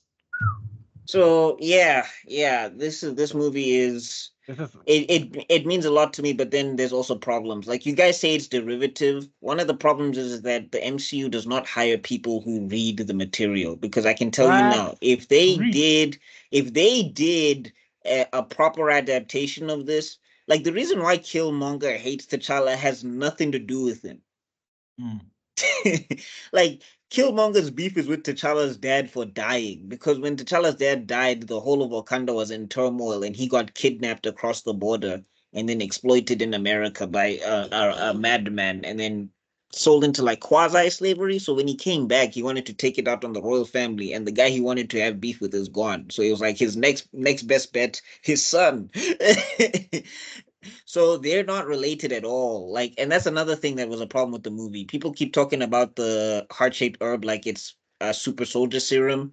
Yes, but you have to be of the no, I'm saying also in the comic books, but you have to be of the royal lineage. If you're not of the royal lineage or the royal line, you get a heart attack and you die. So yeah, there's that. And also just one of the problems as a comic book fan is that this movie makes T'Challa too reactive as a character. I think one of the things that makes this movie less interesting is that T'Challa's taking direction from everybody. Like the reason why you feel he's better in Civil War is because he's making decisions in Civil War. I'm gonna kill Bucky. I'm gonna find Bucky. I have diplomatic immunity. What's this? You can't touch me or whatever. And yeah, I'm gonna put on this suit. And yeah, I'm not with anybody. Like he wasn't there for Tony Stark. He was not. T'Challa was Team T'Challa in Civil War. He didn't care about any of this the Sokovia Accords. That man killed my father. I'm gonna kill him. Oh, we haven't met. I'm Clint. I don't care. I don't care. That's him in that movie. So yeah, and then also he decides to take Bucky back to Wakanda. He decides to cure Bucky, and he decides to house Captain America. He's making decisions. Here, it feels like he's being led, and the arguments that they're making, he's already broken them anyway. Like the whole thing of Wakanda can help the world. He's already helping Bucky, so he's already extending resources to foreigners because that's the type of character T'Challa is. So yeah, but looking at the movie as a whole, Hollywood wise, it's solid acts 1, 2, and 3. The whole thing about the Civil War within this felt more like a Civil War than Civil War itself, because the reasoning at least was kind of solid versus Civil War where they're fighting because Captain America decided to keep a secret for a dumb reason. I think of the Americans, Chadwick Boseman and Winston. Well, I don't know if Winston Duke is American. I'm not sure, but I'm saying of all the non-African black actors in this thing, I think Chadwick Boseman had the best accent. Chadwick Boseman, Winston Duke had the best accent. Yeah, it took it most- Even. I'm sorry, like love you, Queen Ramonda, but your accent wasn't as strong as Chadwick's. Geez, why am I forgetting the actress's name now? Um, ah, guys, can help me out here. Letitia Wright? No, not Letitia Wright. Ramonda. Who's Ramonda again? The Queen. Oh, Angela Bassett. Oh my God. Hey, Americans are going to Kiki Palmer's destroy us. mom. Yeah, Americans are going to destroy us in the comment section, but it's fine. Yeah, Angela Bassett, she does a great perform. There's a lot of great performances in here, but the accents are inconsistent. And I think the most consistent accent was Chadwick Boseman's and Winston Duke's. Letitia Wright's accent is fine, but like, hey, I don't know which part of South Africa she's coming from or which part of Africa she's coming from. I'm not sure. And then also Denai Guerrera, great performance, but that accent is also up and down. And I'm surprised we haven't talked about Lupita Nyong'o, Nakia. She's also trying to do a Xhosa thing. I can hear it in her voice, but it's just like, this doesn't feel natural for you. I think you should have leaned into the Kenyan rather than trying to, because there's this points in it where like it's up and down or whatever. I mean, they could have just made it seem like Wakanda has different languages on there. It's not like, guys, I mean, No, we're they in South did. Africa. No, I'm saying they did because remember, Winston Duke Mbaku is Nigerian as hell. And the other lady who from the mountain tribe, she sounds like she's Kenyan. So they did make I get what you're saying, but it didn't translate well in the movie. No, I'm saying they didn't spread it out. Like that's what I'm saying. Like Yeah. Lupita should have been Kenyan. She shouldn't have been trying to aim for a Xhosa thing. I don't think it gelled with her accent. But yeah, all in all, there is some great scenes in here. Like one of my favorite scenes, because I came here actually being a T'Challa fan. Well, just because I'm a T'Challa fanboy, so obviously I had a bias. But like one of my favorite scenes was when he was talking to Zuri and he was like, what's this? The king told me not to say anything. He's like, I am your king now. I liked that part. Yeah, so yeah, it's just I wish they didn't keep T'Challa dead because it keeps making this movie worse. But on my first initial reaction, I'm gonna go with X and give it an 8.8. But yeah, recast T'Challa. Goddamn it. Mine. Interesting. All right, so Ooh, wait, are we yeah. done? No, Yeah. it's Infinity Wars now. Let's quickly run through it because I had a lot to say. Quickly about run it. through Infinity War. Oh Okay, yeah. maybe you go Okay, first Rob. then if you have to go somewhere. Take it away, bro. All right. Well, here it is. The peak of the hill. This was the what is it? 17 years, right? Yep, in the making. Yeah, 17 years culminating in this one event. And I think, my goodness, they killed it. There was Why some do you great guys say choice. it's 17 years? Hmm? Why do you say it's 17 years? Isn't it 10? Is it only It's 10? 10. All right, 10 years in the making. Still, no other project has been done like this on purpose. The Russo brothers were given the keys in 2016, and then they were given the keys again for this. Was it not 2016? No, before then, right? Because of Captain America's Winter Soldier was their first movie, right? Yeah. Yeah, they were given the keys, and my goodness, they went even further with it from then onwards. I think it was the right choice. I actually like Joss Whedon, sort of. It's complicated, but I Love-hate think relationship. yeah, exactly. Serenity will always be amazing, but not the point. I think this is just the decision to make the protagonist the villain brilliant. The individual fight scenes play off all their individual abilities. I like it so much. It's like they researched these movies better than we all did. As hardcore fans, there's so much to this movie that I just love so much. I enjoy the pacing. I enjoy the perspective switches. I enjoy the idea that if you just listen to it from Thanos' perspective, you really do see exactly how this goes. I enjoyed. There's even parts where there's deleted scenes. I don't know if you guys have seen them, where you can see where they cut specific scenes. You can see the direction changes they made later on in the movie, and I think those direction changes were brilliant. This movie is artistically stunning. As a writer, top A1. I enjoyed the fact they lean on everyone's character attributes.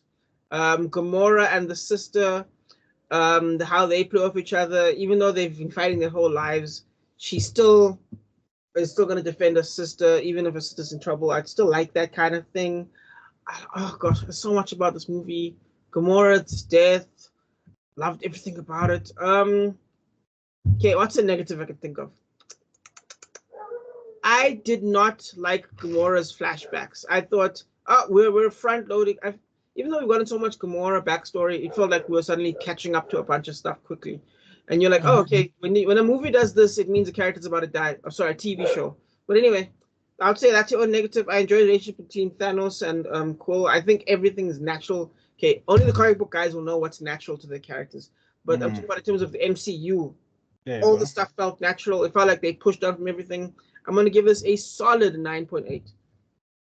This was a borderline masterpiece. I flip and then of course the sad ending, the shocking negative ending.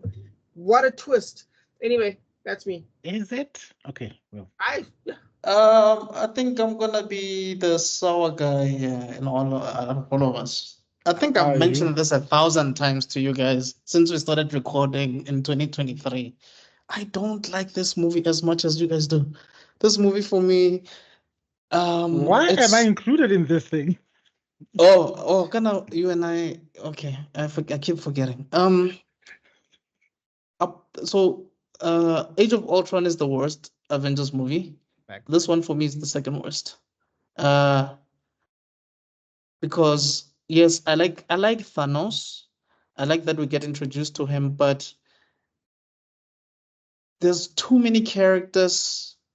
And sometimes I just feel like they were just there for the sake of being there. I didn't feel a lot of character progression with a lot of those characters. It just felt convoluted for my liking. We meet Cap like halfway through the movie. The beginning of the movie itself, for me, I didn't like. Like for me, I was thrown off from the beginning of this movie. Like Thanos fighting Hulk and fighting Thor and all.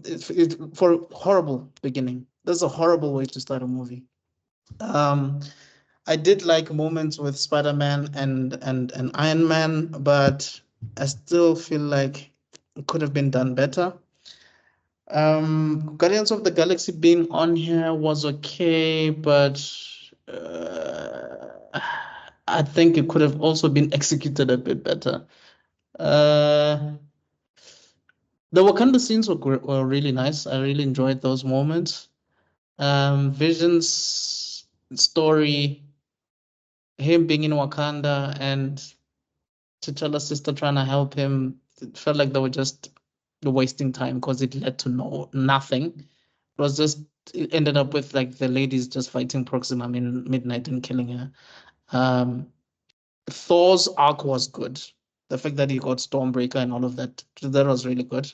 Yeah, no one of demonic is there was really moments where he actually was shining.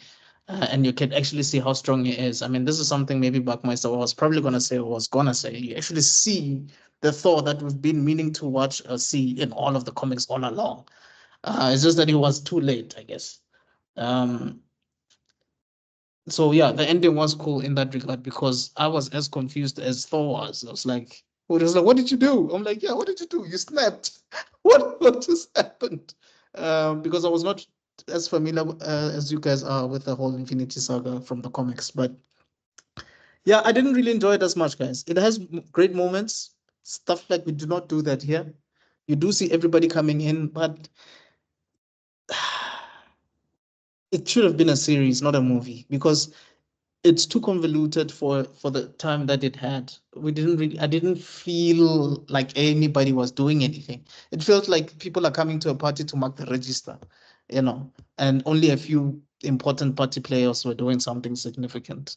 So I'm sorry, guys. This for me is the 6.5. I don't like it that much. Wow. 6.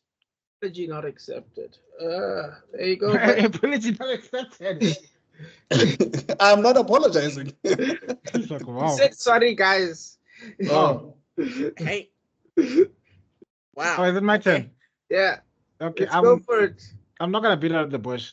I'm surprised at Rob for saying that the surprise bad ending was a surprise. I kind of saw it coming because, guys, it's when they announced that the at this part they divided to Infinity Wars Part 1 and Part 2. Mhm. While I knew that there was going to be I knew that this was going to end up in a disaster. Like they're going to pull at every single trilogy's low point gimmick that they've always done. If you look at any sort of trilogy, and yes, I do include the Infinity Wars as sort of a trilogy, even though they're quasi 5 movies, but they could have been just Star 3. Wars all over again. Sorry to cut you off. The middle point of the movie, when it comes to the actual point, has always been the low point. Of Lord of the Rings the did Empire something Strikes like Back. The Lord of the Rings it subverted it by having the lowest point actually happen in the first movie. If you pay attention, Gandalf Yeah. falling was Yeah. the low point. Yeah, yeah.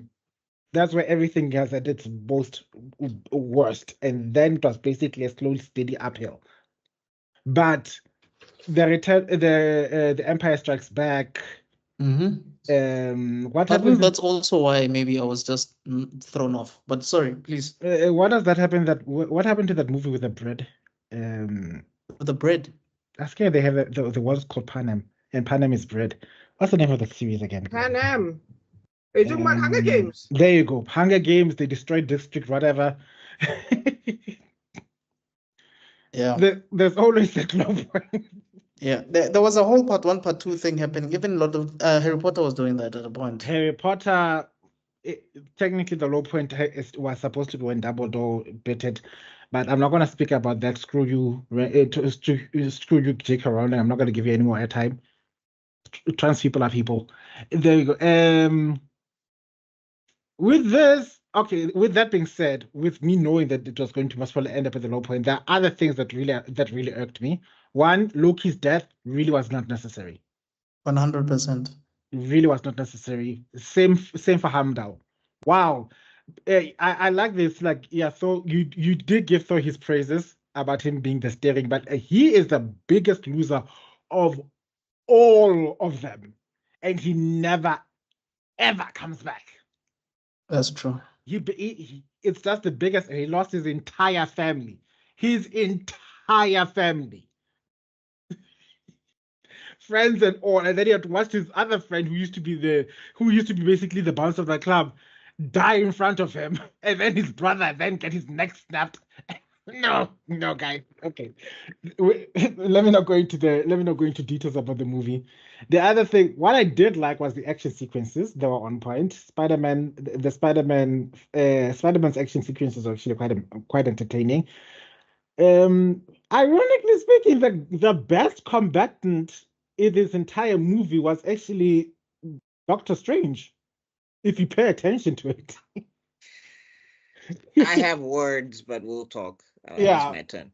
Because if you pay attention to all the people fighting, the Hulk was AWOL. Ever since he lost, he had the biggest temper tantrum and he stopped showing. And I don't care what the defenses was. That was the biggest.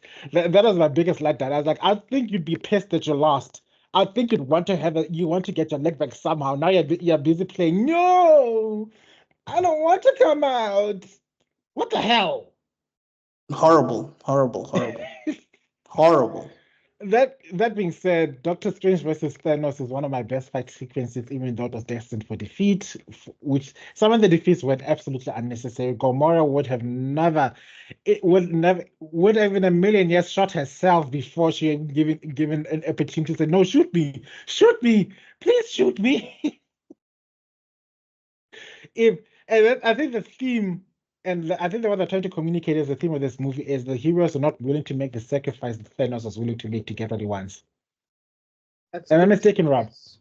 That's the literal theme, yes. Yeah. What were the sacrifices they were supposed to make? Okay. Vision number 1 was supposed to be the main sacrifice. Yeah, supposed Mora's to be sister was supposed to be the number 2 sacrifice. And then Whose there's sister? Gamora Nebula. Nebula was supposed to be the sacrificed. third. Yeah. The story Okay. ends there. If they're willing, and also one could argue Peter's not willingness to just accept what happened. But yeah, Yeah. It's the They- same he- thing that. it's Captain America. Remember, what's the thing? Save the cat. One of the key things in storytelling is you state your themes, and one of the stated themes in Act 1 is we're not willing to make that sacrifice play. And yeah, Which was stupid. It's like one person over the entire universe.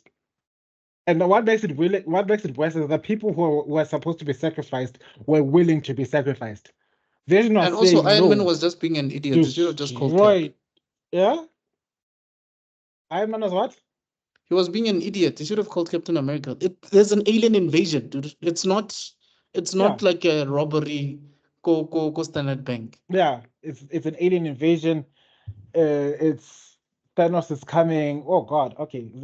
If I go into the plot, I start poking holes. Also, for all you Thanos apologists, you're the biggest, dumbest people I've ever had in my entire life. I'd sooner sit down and listen to a Sauron apologist than a Thanos apologist at this point in time. What do you mean you're talking about? You have this thing that gives you infinite abilities and powers, and the only thing you're going to do is kill half the universe, when you could just double the resources for everyone. No, and even if it works that one way, he'd have to do it periodically for like ever. Yeah, you become the next god of destruction. Yeah, Yeah, because but I'm just you would saying, have to but the- maintain that stuff. Yeah, that's the problem. He's got to maintain it, and I don't think he has an infinite lifespan. One, two, everybody would catch on to what he's trying to do, and they would try to stop him. The Living Yeah, Tribunal you're right. in Like one a of lot the of companies would have tried to kill him, take him out. Like a lot of people would have. Like No, would you have to don't fend need for his life every tribunal. day. You know, tribunal and them won't step in. I'm just saying, there's one No, mutant no, who can rewrite reality. They'll step in and be like, enough now. No Yeah, more no. gauntlet. Yeah, Scarlet Witch, I if she was written well. wanted to say in one of the deleted scenes is that Thanos ends up being tried by the Living Tribunal, and they find him guilty for trying to propagate murder. The truth of his motives are he just wants to kill. He doesn't really care about this balancing of the universe. It's all a front. Yeah, But- because he's trying to impress his girlfriend Well, such a or his love terrible interest, story. whatever. anyway, with that being said, I can't give it more than the first Avengers. I told you guys the first Avengers is going to be my favorite of them all. Everyone else does fail in comparison. You find out why later on, but why the next movie, which is supposed to be the best one, also fails, but you'll see why. I'll explain it later. Rob already knows. This one, I'll give it a solid. I'll just give it an 8. Alrighty. Yeah. After all that crap that you said. No, it's a good movie. I can rewatch it because the Doctor Strange fight is something I do rewatch all the time. The action sequences they keep me engaged. The Spider-Man's fighting sequences also keep me engaged. The So nothing about the plot.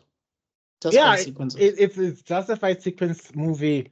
The whole T'Challa opened the gate here so that these people don't break into the city thing. Clever tactic. One of the few times they're actually starting to use their brains in battle.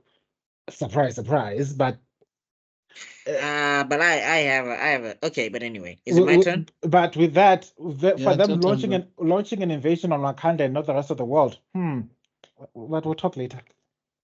Okay, so this movie, yes, it's a good movie, one.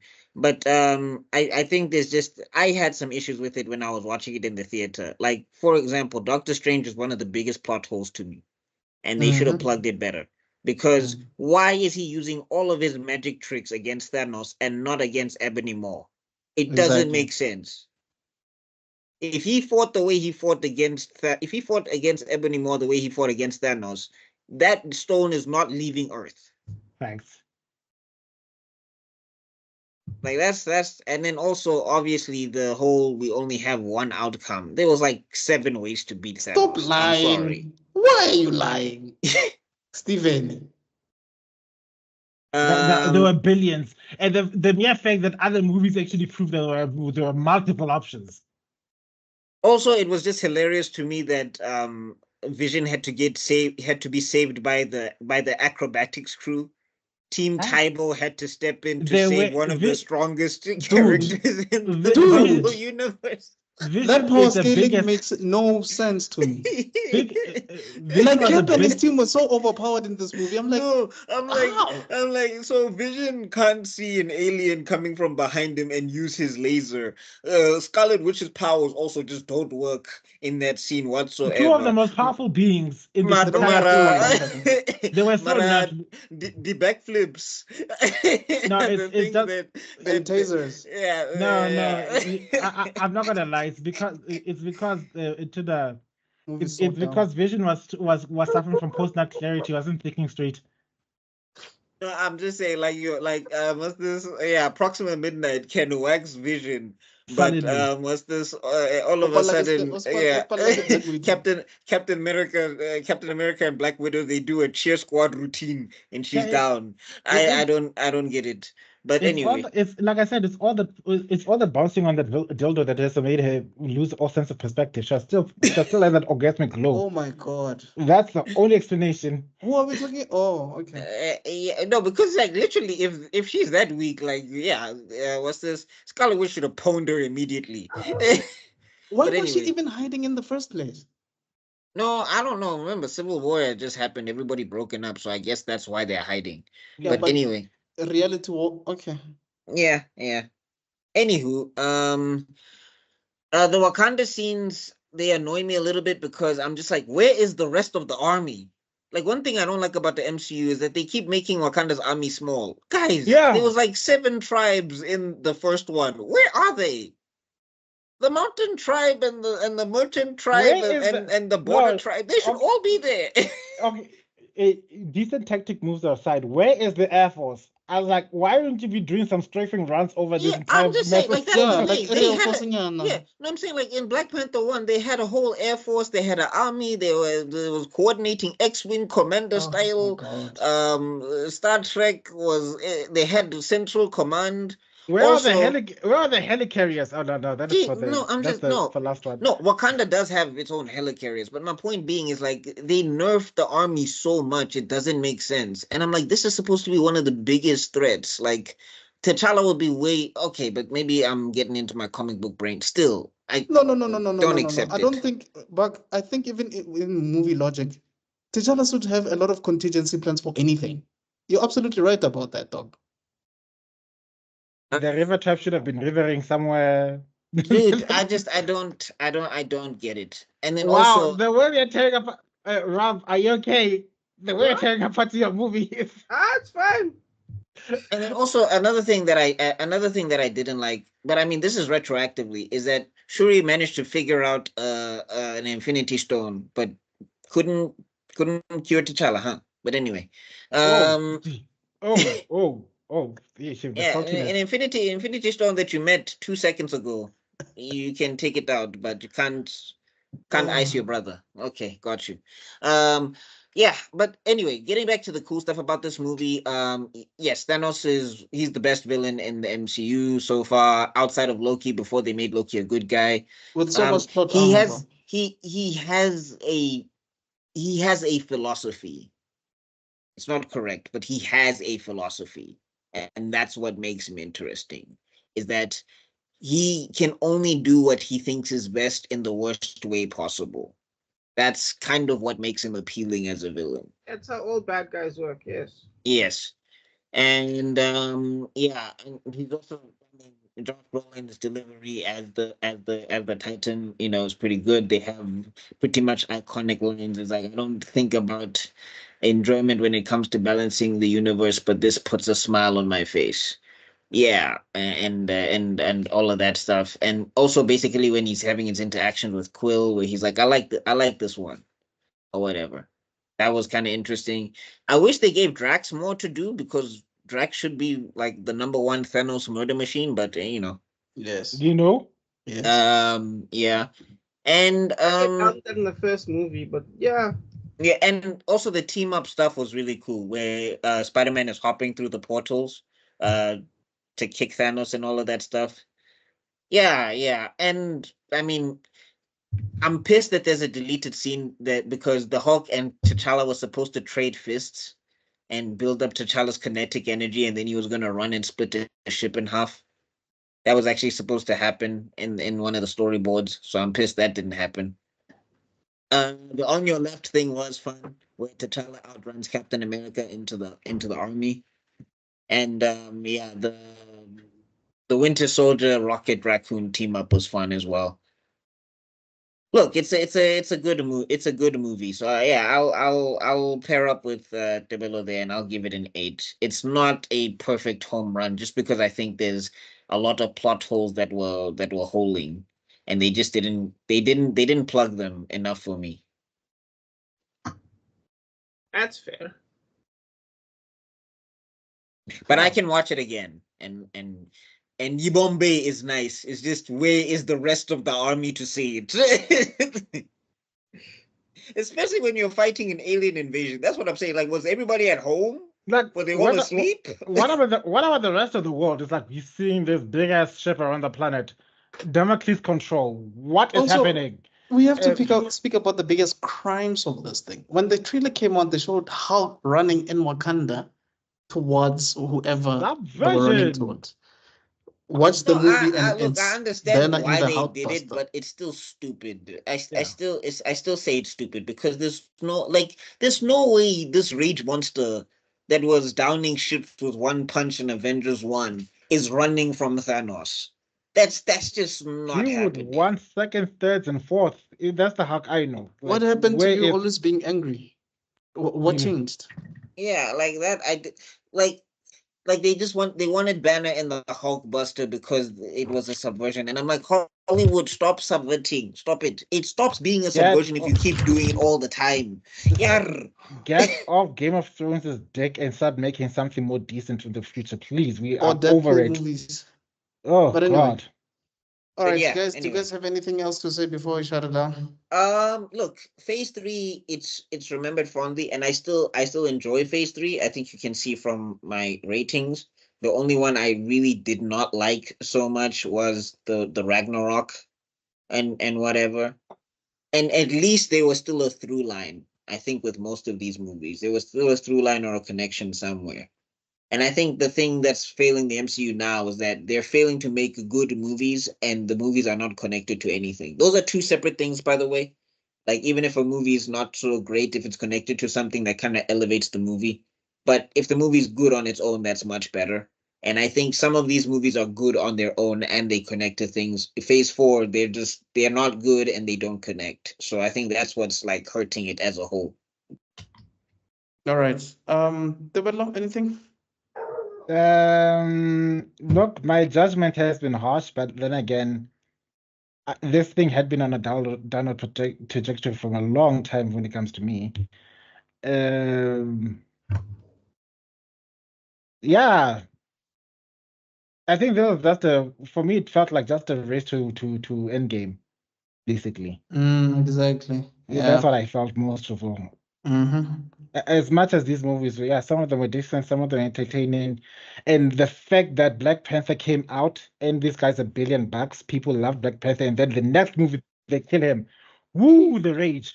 Woo, the planet, the national rage that people felt. The way they were so pissed, they were even spoiling the movie for guys like, Thanos wins. People were posting that on Facebook. Do you know that? Anyway, and then they kill him again. Taya. Yeah, well, that being said, they should have just seen how people were pissed.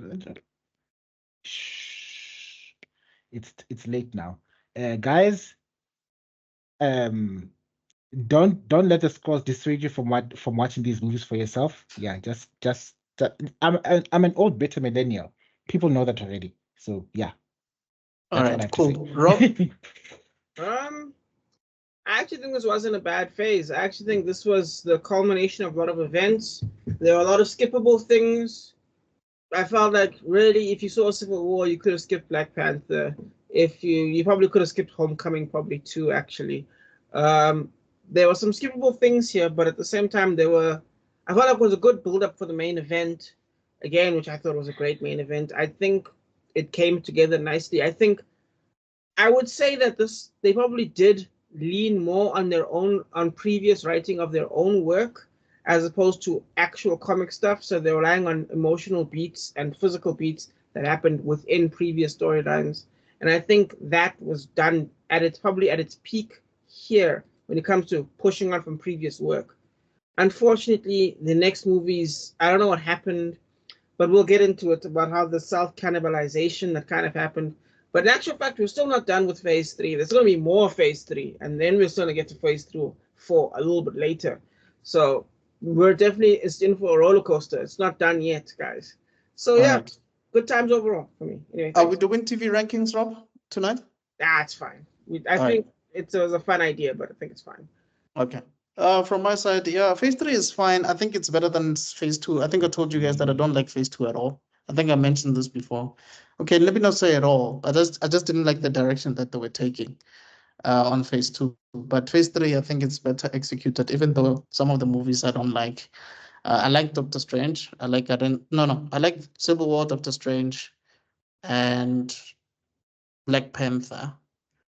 A bit of Ragnarok as well.